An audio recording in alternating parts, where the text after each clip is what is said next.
दोस्तों, आज की यह सच्ची घटना है। उत्तर प्रदेश के शहर कानपुर की है, जहां पर डीएसपी साहब कैदी बंद कर जेल में पहुंचे और वहां पर दरोगा ने उन्हें थप्पड़ मारकर शौचालय साफ करवाया। उसके बाद डीएसपी साहब ने जो किया, उसे सुनकर आप भी हैरान हो जाएंगे। क्योंकि दोस्तों, यह घटना कोई साधारण घटना नहीं थी। इस घटना की शुरुआत होती है साहिल नाम के एक मुस्लिम बच्चे से। दोस्तों, जेल एक ऐसी जगह है जिसका नाम सुनकर अच्छे अच्छों के पसीने आ जाते हैं। साहिल एक चाय की टपरी पर चाय के गिलास ढोने का काम करता था। साहिल के माता पिता बहुत ही गरीब थे और वह इतने सक्षम नहीं थे कि वह साहिल को किसी अच्छे स्कूल में पढ़ा सकें। इसलिए साहिल चाय की टपरी पर ग्लास धोकर अपने माता पिता की सेवा करता था और घर चलाता था। दोस्तों, एक दिन हुआ यह था कि साहिल जी टपरी पर काम करता था। उसके मालिक ने साहिल के ऊपर पैसे चुराने का झूठा आरोप लगा दिया था। साहिल के मालिक ने साहिल के ऊपर यह आरोप लगाया था कि साहिल दुकान के गल्ले से रोजाना 100-200 रुपए चुराकर अपने घर ले जाता था। लेकिन इसके पीछे की सच्चाई कुछ और ही थी। दरअसल साहिल के मालिक की दुकान में से पैसे साहिल नहीं, बल्कि उसी मालिक का बेटा अभिनव चुराता था।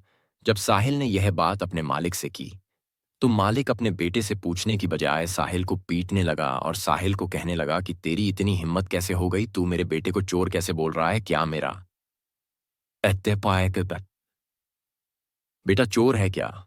मैं अपने बेटे को पैसे नहीं देता हूं जो वह मेरे गल्ले से पैसे चुराएगा। तब साहिल का मालिक साहिल के खिलाफ थाने में झूठी रिपोर्ट लिखवाकर उसे जेल में बंद करवा देते हैं। अब दोस्तों, कुछ दिन हुए थे और साहिल को चोरी के इल्जाम में 3 महीने की जेल की सजा होने वाली थी। लेकिन वहीं पर संजीव वर्मा नाम के डीएसपी साहब अपने पद पर नियुक्त थे। दोस्तों, संजीव वर्मा बेहद ही करुणामय एवं कर्तव्यनिष्ठ अधिकारी थे। संजीव वर्मा कभी भी हिंदू और मुस्लिम में फर्क नहीं करते थे। वह सब धर्म को एक समान मानते थे और सब धर्मों का सम्मान करते थे। संजीव वर्मा नमाज पढ़ने मस्जिद में भी जाते थे और आरती करने मंदिर में भी जाते थे। दोस्तों, संजीव वर्मा का व्यवहार इतना अच्छा था कि उनसे सब लोग घबराते थे, उनकी इज्जत करते थे और उन्हें अपना भी मानते थे। अब दोस्तों, हुआ यह था कि जब उस थाने में साहिल को 3 महीने की जेल हुई, तो संजीव वर्मा जो डीएसपी साहब थे, वह साहिल से पूछते हैं कि तुम्हें यहां पर जेल क्यों हुई है। तब वह साहिल बताता है कि साहब, मुझ पर झूठा आरोप लगाया गया है। मुझ पर मेरे मालिक ने रोजाना RSN हम 2 रुपए चुराने का आरोप लगाया है, जिसकी वजह से मुझे यहां पर जेल हुई है। अब डीएसपी साहब को यह तो नहीं पता था कि साहिल के ऊपर सच में झूठा आरोप लगा है या सच्चा आरोप लगा है। एसपी साहब अपने काम में व्यस्त हो जाते हैं और साहिल को थाने में से निकालकर बड़ी जेल में भेजा जाता है। अब दोस्तों, कुछ समय बीतते गए और साहिल जेल में बहुत परेशान था। रोजाना जेल में वह बहुत रोता था, अपने माता पिता को हमेशा याद करता था।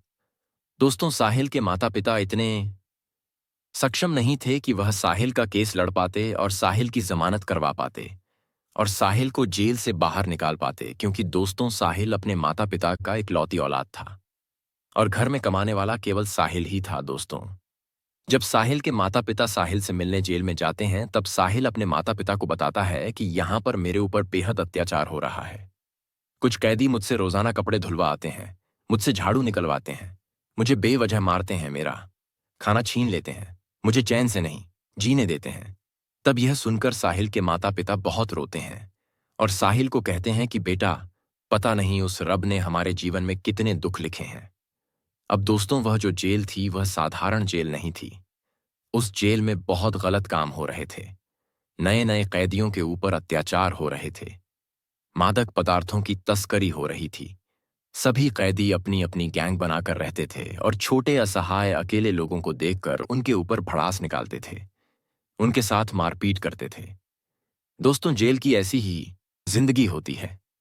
अब जब यह सब कुछ साहिल के माता पिता ने साहिल से सुना, तब साहिल के माता पिता उस थाने में जाकर बोलते हैं कि साहब, मेरे बेटे के ऊपर जेल में बहुत अत्याचार हो रहे हैं।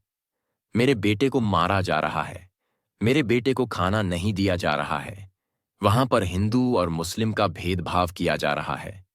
तब से साहिल के माता पिता जी आजी दरोगा के सामने यह सब बोल रहे थे। वह दरोगा उनके माता पिता को धक्के मारकर थाने से बाहर निकाल देता है और वह दरोगा बोलता है कि तुमने अपने बेटे को क्या शिक्षा दी है। पैसे चुराने की जिस थाली में खाए उसी में छेद करने की जाओ यहां से, और आज के बाद यहां पर आना मत। जब 3 महीने बाद तुम्हारा बेटा जी से छूट कर आएगा तब उसे जेल में ही लेने चले जाना। अब दोस्तों, वहां पर जब दरोगा ने साहिल के माता पिता का अपमान किया तो साहिल के माता पिता घर आकर बहुत रोए। दूसरे दिन जब साहिल के माता पिता थाने गए तो वहां पर डीएसपी साहब बैठे थे।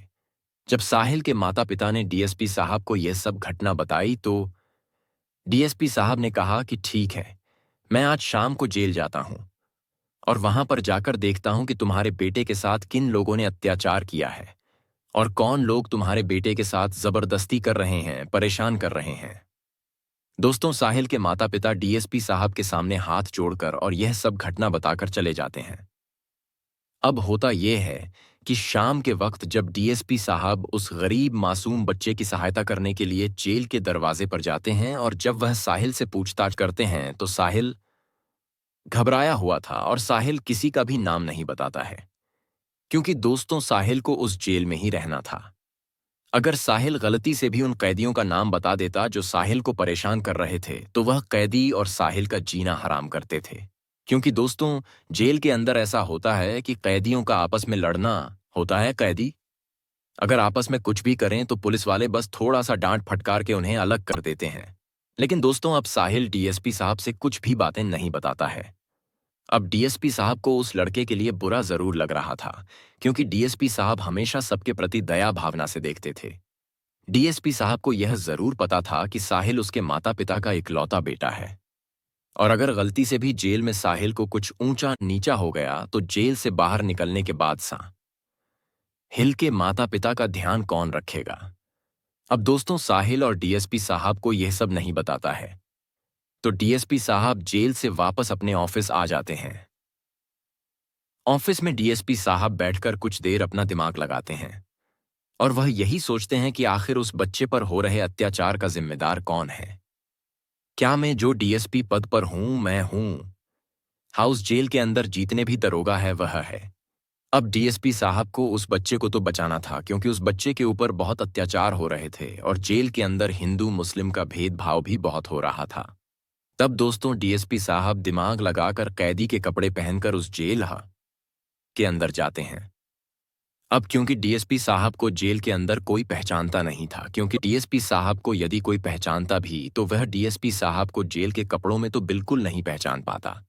डीएसपी साहब कैदी के कपड़े पहनकर उस जेल में जाते हैं और यह बात डीएसपी साहब सबसे छुपा कर जाते हैं। लेकिन डीएसपी साहब जैसे ही जेल में प्रवेश करते हैं तो जेल के दरोगा भी डीएसपी साहब को नहीं पहचान पाते हैं। जब डीएसपी साहब नए नए कैदी बनकर अंदर जाते हैं तो सबसे पहले तो कुछ दरोगा उनसे पूछताछ करते हैं कि है तो यहां पर क्यों आया है, तेरे ऊपर कौन सा केस लगा है, चल अगर आज तू यहां पर आया ही है तो कुछ दिन हमारी सेवा करना, शाम को आकर मेरे पैर दबा देना, मेरे पैरों की मालिश कर देना, मेरा शरीर कुछ दिन से बहुत अखरा हुआ है, मेरे शरीर की मालिश कर देना। यह बातें वहां के दरोगा डीएसपी साहब को बोलते हैं। तब डीएसपी साहब बोलते हैं कि ठीक है साहब, मैं आपका यह सब काम कर दूंगा। अब डीएसपी साहब जेल में साहिल के पास जाते हैं और वह साहिल से दोस्ती करते हैं और साहिल के साथ जेल में घूमते हैं। तब वहां पर बहुत सारे कैदी साहिल को परेशान करते हुए दिखाई दे रहे थे। कुछ कैदी तो डीएसपी साहब को भी परेशान करने लग गए थे, डीएसपी साहब के साथ मारपीट करने लग गए थे, क्योंकि दोस्तों, जेल का ऐसा दृश्य था कि अगर वहां पर कोई भी कैदी आता नया तो उस नए कैदी के साथ बहुत बुरे तरीके से वहां के पुराने कैदी पेश आते और दादागिरी चलाते हैं। दोस्तों, डीएसपी साहब कैदी बनकर इसलिए भी आए थे क्योंकि उन्हें खबर मिली थी कि जेल में कुछ गलत काम हो रहा है और उनके साथ जेल के जितने भी अधिकारी हैं, जेल में जितने भी दरोगा है, वह सब मिले हुए हैं, क्योंकि ऊपर से लेकर नीचे तक पैसों का वितरण होता था, पैसा बांटा जाता था, जिस वजह से जेल में दिन पर दिन अपराध बढ़ते जा रहे थे। कभी कोई कैदी किसी का सिर फोड़ देता, कभी कोई कैदी किसी को घसीट घसीट कर मारता, कभी कोई कैदी किसी पर अत्याचार करता। यह सब घटना दिन पर दिन जेल में बढ़ती जा रही थी। तो इस मकसद से भी डीएसपी साहब कैदी बनकर कर जेल में पहुंचते हैं। अब दोस्तों, हुआ यह था कि जब शाम के वक्त डीएसपी साहब खाने के लिए लाइन में लगे हुए थे सारे कैदी खाना खाने के लिए लाइन में लगे हुए थे। उसी वक्त कुछ दरोगा आकर डीएसपी साहब को बोलते हैं कि है नए कैदी, तेरा नाम क्या है? तब डीएसपी साहब अपना नाम झूठा बताकर उनसे कहते हैं कि मेरा नाम तो अभिनव है। तो वह दरोगा कहता है कि तू चल इधर आओ। तब डीएसपी साहब कहते हैं कि साहब मुझे खाना खाना है, मुझे भूख लगी है, मैंने सुबह से कुछ नहीं खाया है, आप मुझे कहाँ लेकर जा रहे हैं? तो दरोगा बोलता है कि जितना बोला उतना कर, ज्यादा सवाल मत कर। और हमारे साथ था तब वह दरोगा सबसे पहले तो डीएसपी साहब को कहता है कि चल अपने कपड़े उतार। अब डीएसपी साहब भनक जाते हैं, क्योंकि डीएसपी साहब यही सोचते हैं कि आखिर यह होगा कपड़े क्यों उतरवा रहे हैं। तो डीएसपी साहब कपड़े उतार में से मना कर देते हैं। तब पीछे से एक दरोगा आकर डीएसपी साहब को थप्पड़ मार देता है और कहता है कि तू ज्यादा मुंह चला रहा है, तुझे जितना बोला उतना कर। तो डीएसपी साहब नहीं करते हैं। फिर एक दरोगा आकर डीएसपी साहब कहता है कि जा हमारे इधर की शौचालय की सफाई कर क्या। अब डीएसपी साहब यह करने से भी मना कर देते हैं। तो वह दरोगा डीएसपी साहब को लाठियों से पीटने लग जाते हैं। जब डीएसपी साहब को लाठियों से पीट रहे थे तो लाठियों से पीटने के बाद डीएसपी साहब को वह वापस उस खाने की लाइन में छोड़कर आ जाते हैं जहां पर खाना बढ़ रहा था। तब साहिल उनसे पूछता है कि भैया आपके साथ इन लोगों ने क्या किया? तब डीएसपी साहब बोलते हैं कि कुछ ने भाई, बस मुझे इन लोगों ने साइड में ले जाकर मारा और वापस यहां लाकर छोड़ दिया। तब साहिल बोलता है कि साहब जब मैं भी इस जेल में नया नया आया था तब मेरे साथ भी इसी तरह का बर्ताव हुआ था, मुझे तो कैदियों ने भी मारा था, मुझे कैदी भी परेशान करते थे, और यहां पर यह जीतने भी पुलिस वाले थे, इन्होंने भी मुझे बहुत मारा था। अब ये सब सुनकर डीएसपी साहब का खून और खोलता है, क्योंकि दोस्तों इस जेल में ऐसा हो रहा था कि जो लोग गलत कर रहे थे उनके साथ पुलिस वाले कुछ नहीं करते, उन्हें और छूट देते, उन्हें और बढ़ावा देते। लेकिन जो सीधे साधे साधारण लोग थे उनके ऊपर जेल के जीतने भी दरोगा थे। वह बेहद बुरा बर्ताव करते, अत्याचार करते, उनके ऊपर तरह तरह के परीक्षण करते। अब जब डीएसपी साहब ने जेल की हालत देखी तब डीएसपी साहब मन ही मन बहुत उदास हुए, क्योंकि दोस्तों जेल में सिर्फ जरूरी नहीं कि आपराधिक लोग ही थे। उस जेल के कुछ लोग ऐसे भी थे जिनके ऊपर झूठे केस लगाए गए, जो झूठे केस में कई सालों से जेल में सड़ रहे थे, और वह इसलिए सड़ रहे थे क्योंकि उनका परिवार इतना सक्षम नहीं था कि वह केस लड़ सके। दोस्तों आज भी भारत के जेल में न जाने कितने लोग हैं जो बेकसूर हैं, जिनके ऊपर गलत इल्जाम लगाए गए लेकिन उसके बावजूद भी उनको सजा मिल रही है, और जीतने भी अपराधी थे। जो सच साबित हुए थे वह बाहर ही घूम रहे हैं। हमारे देश की कानून व्यवस्था आज भी इतनी कच्ची है कि कभी भी बिना निष्पक्ष जांच किए कई बार सही लोगों को जेल हो जाती है और बुरे लोग बाहर घूमते हैं। अब दोस्तों डीएसपी साहब जब यह सब दृश्य देखते हैं तो डीएसपी साहब मायूस हो जाते हैं, और डीएसपी साहब खाना छोड़कर पुनः उन दरोगाओं के पास जाते हैं और बोलते हैं कि आज तो तुम्हारी शामत आई है, आज तुमने कैदी को मारा है। वह कैदी कौन है? जब तुम जानोगे तो तुम अभी मेरे पैर में गिड़गिड़ाने लगोगे। तो वहां जीतने भी दरोगा थे वह डीएसपी साहब को बोलते हैं कि है कहीं का प्रधानमंत्री है क्या? तो ये कहीं का मुख्यमंत्री है जो ऐसी बातें कर रहा है, चल जाए यहां से, वरना एक बार फिर से पिटाई कर देंगे। तब डीएसपी साहब वहां पर जोर जोर से हंसने लगते हैं, और डीएसपी साहब उस जेल के जो मुख्य अधिकारी थे, जिनके अंदर 7 दरोगा जेल के काम करते थे, उस मुख्य अधिकारी को बुलाया। और जैसे ही उस मुख्य अधिकारी को डीएसपी साहब ने अपनी असली पहचान बताई, तब यह दृश्य देखकर वहां जीतने भी दरोगा थे, जीतने भी कैदी थे। वह घबरा गए थे, क्योंकि उन दरोगाओं और कैदी सबको यह पता था कि हमने जिस इंसान के ऊपर गलत बर्ताव किया है, गलत चीजें की है, मारपीट की है, वह कोई साधारण इंसान नहीं था, वह डीएसपी साहब था। अब डीएसपी साहब जब अपना असली रूप उन सबको बताते हैं तो सब लोग डीएसपी साहब के पैरों में गिड़गिड़ाने लगते हैं, और जीतने भी दरोगा थे। वह सब घुटने के बल बैठकर डीएसपी साहब से माफी मांगने लगते हैं कि साहब मुझे माफ कर दो, मुझे नहीं पता था कि आप डीएसपी साहब हैं। अगर कोई हमें बता देता ताकि आप डीएसपी साहब हैं तो हम आपके लिए यहां पर बहुत अच्छी व्यवस्था रखते हैं, आपके लिए रोजाना बाहर से खाना मंगवाते हैं, आपके लिए टीवी वाला रूम आपको देते हैं, जिसमें रूम पंखा और फ्रिज सब कुछ हो। तब डीएसपी साहब बोलते हैं कि मैं यहां पर कोई अपराध करके अंदर नहीं आया हूं, मैं कोई क्राइम घर के अंदर नहीं आया हूं, मैं यहाँ पर सिर्फ इसलिए आया हूँ क्योंकि मुझे खबर मिली थी कि जेल में कुछ काले काम हो रहे हैं। जेल के अंदर लोगों पर अत्याचार हो रहे हैं। जेल के अंदर नए नए कैदियों के ऊपर मारपीट और गलत तरीके से उनके साथ बर्ताव करने की सूचना मुझे मिली थी। इसलिए मैं यह सब चीज अपनी आंखों से देखने आया था और रंगे हाथों सबको पकड़ने आया था। तब वहां पर जितने भी दरोगा थे, वह सब दरोगा डीएसपी साहब से माफी मांगते हैं और जेल का कार्य भी डीएसपी साहब से माफी मांगने लगता है कि साहब हम सबको माफ कर दो, हमें नहीं पता था कि आप डीएसपी साहब हो। तब एसपी साहब बोलते हैं कि आखिर तुम चाहते क्या हो? यहां पर लोग सुधार में आते हैं। हमारा मुख्य उद्देश्य जेल बनाने का यही है कि लोगों को समझ जाएं कि बाहर की जिंदगी, जेल की जिंदगी क्या होती है और बाहर जाने के बाद लोग अपने जीवन को कैसे जिए। लेकिन यहां पर ही बुराइयों को बढ़ावा दे रहे हो। जेल में सारे कैदियों के साथ बुरा बर्ताव कर रहे हो और कैदी भी कुछ बुरा कर रहे हैं तो उन्हें रोकने के बजाय उन्हें भी बढ़ावा दे रहे हो।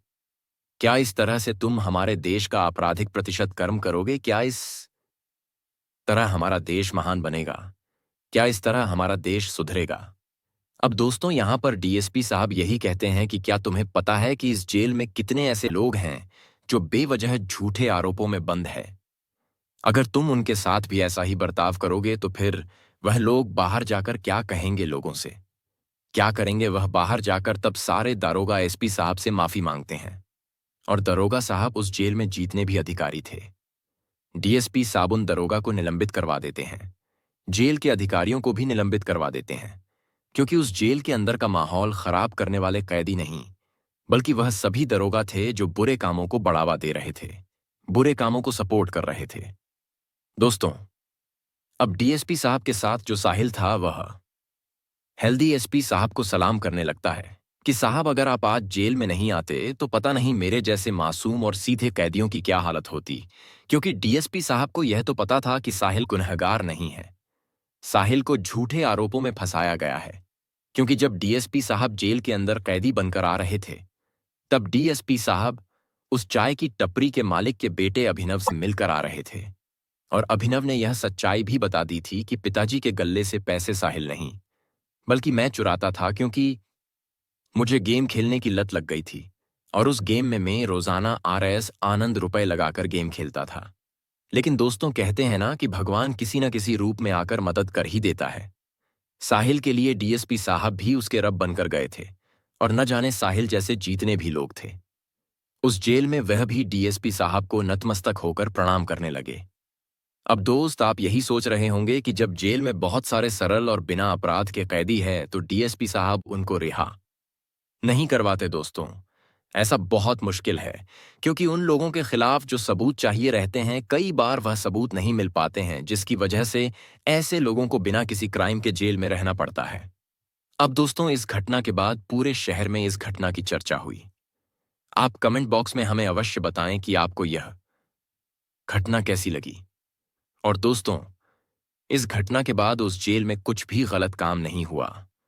सारे कैदी व्यवस्थित रहने लगे और डीएसपी साहब सारे कैदियों को यह भी धमकी देकर आए थे कि अगर मुझे पता चला कि इस जेल में कुछ गलत काम हो रहा है तो मैं उन्हें ऐसी सजा दूंगा जो सजा उन्होंने सपने में भी नहीं सोची होगी।